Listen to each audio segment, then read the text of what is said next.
Hello peepers. Welcome to our channel. Today I would like to share about a movie called Han Gong-ju. The movie is inspired by an infamous gang rape case that happened in Korea in 2004. Spoilers ahead. Stay safe and enjoy. Han Gong-ju is a senior high school student. That day, she is surrounded by some adults with their judging looks as if she is guilty of something. The only statement that slips from her lips is, "I did nothing wrong." One of the teachers, Lee Nan-do, gives back her backpack and takes her home.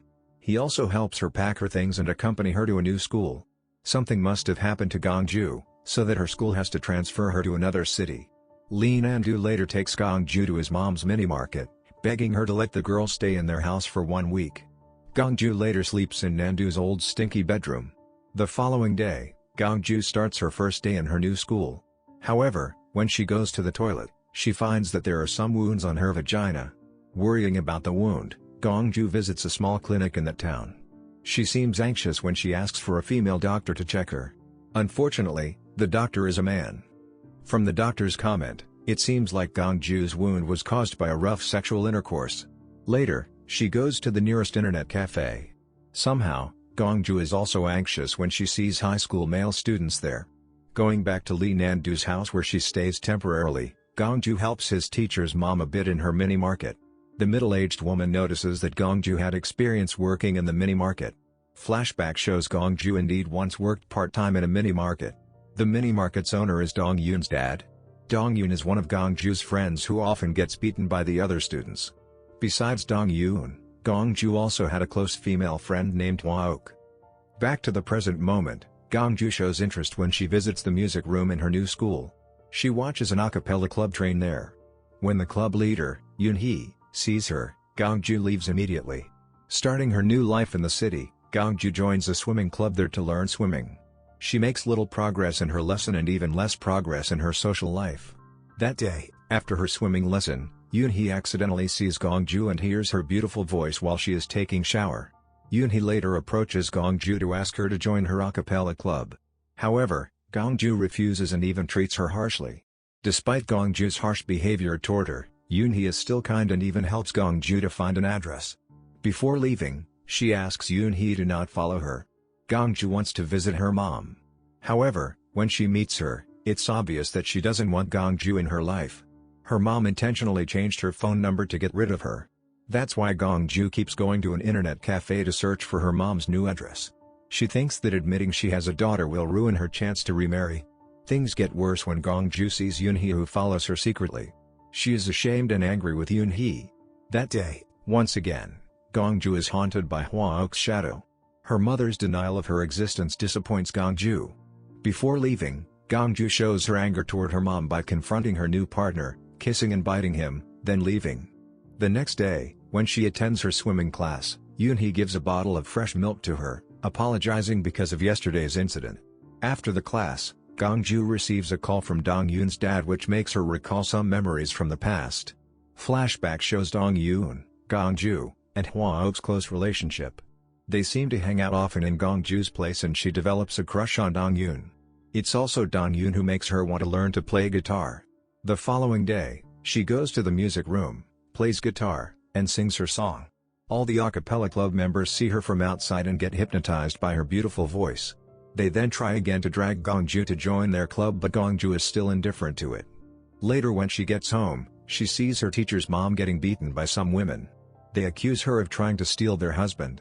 Gong-ju consoles her that night and somehow, their relationship becomes closer. At least, that middle-aged woman now starts to see and treat her like her own daughter. After talking to Gong-ju briefly and taking pictures of her wounds, Gong-ju sees her talking to her boyfriend downstairs. Not long after that, she invites Gong-ju when she has to introduce her new boyfriend to Lee Nan-do. Her teacher doesn't like the idea of his mom remarrying. In the next flashback, we get a glimpse of some guys taking turns raping Gong-ju. In the school, Gong-ju is approached by Yoon-hee. Yoon-hee reveals that the day when they watch Gong-ju singing and playing guitar in the music room, they record her and send the recording to an entertainment company. Shocked by what Yoon-hee says to her, instead of feeling happy that she gets a chance to be a professional singer, Gong-ju is angry with Yoon-hee. She rejects the offer and avoids Yoon-hee but the latter keeps persuading her. Later, Gongju finally agrees to stay in Yoonhee's house for a night where they can prepare her audition video concept together. During her stay with Yoonhee, Gongju tells her friend that she has kissed 43 men. Although her statement isn't obvious, with some flashbacks that she saw as previously, she was raped by 43 men. The next day, Yoonhee helps Gongju with her makeup and they record her music video together. Getting off from school, Gongju later goes to a dinner and meet her dad. Her drunken dad asks her to sign some papers, asking her to believe him that he will help Gongju settle the trial. Another flashback later shows us Gongju's life before that rape happened. One day, when she gets back home, she finds out that Dong-yoon and Hwa-ok invited some other friends to her house without consulting her first. Most of those friends are male students. They drink until they are tipsy and it's hard to ask them to leave. Gongju later gathered her courage to ask them to leave. The gang leader, a male student named Min-ho, doesn't like Gongju's tone. Before leaving, he shows his anger by stapling and beating Dong-yoon, so that Gongju can see what will happen to her if she treats him badly again. Gongju is planning to call 911 after seeing Min-ho hurt Dong-yoon, but the other boy snatched her phone away. Things got worse starting from that day. Another flashback later shows Gongju running to the bridge near her neighborhood where police are busy lifting a body from the river. Back to the present, her friends from an a cappella group build an online fans forum and upload Gongju singing videos to the internet. Gongju is furious, but she doesn't tell her friends the real reason why she can't be seen online. Disappointed with Gongju's reaction, her friends confront her with harsh words, and they are involved in arguments. Things never get better after that when suddenly, a large group of parents comes to Gongju's class to force her to sign a case cancellation letter. Gongju is overwhelmed but she manages to escape and locks herself in a music room so those parents can find her. She hides in the dark corner of the room and cries. Another flashback then shows us what happened that day. Dong-yoon forces her to drink a beer that had been mixed with roofies. Afterward, he, Min-ho, and their other friends take turns raping her and Hwa-ok. The fact that all those parents come to her new school makes the headmaster have no choice than asking her to stay at home temporarily. In the house, Han Gongju overhears his teacher's mom and her partner talking about her rape case. It is also revealed that Hwa-ok committed suicide after the incident. Gongju later decides to leave the house. As if she hasn't suffered enough, before she leaves, his teacher's mom's boyfriend asks her to sign the letter for Dong-yoon. Gongju stays on an onsen that night when she receives a call from her teacher. The teacher says that her dad had received some money after she signed some of those papers during their last encounter. The heartbroken Gongju decides to go back to her old house the next morning. At the same time, Yoonhee and her other friends now understand why Gongju is furious every time they post her picture online. Arriving in her old town, Gongju strolls around the town alone to the bridge where Hwa-ok committed suicide. She jumps into the water.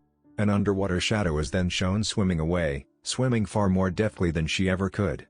A background voice is heard asking Gongju why she wants to swim so badly. Gongju replies, "In case I wish to restart since my mind might change." Don't forget to check our other videos, peepers.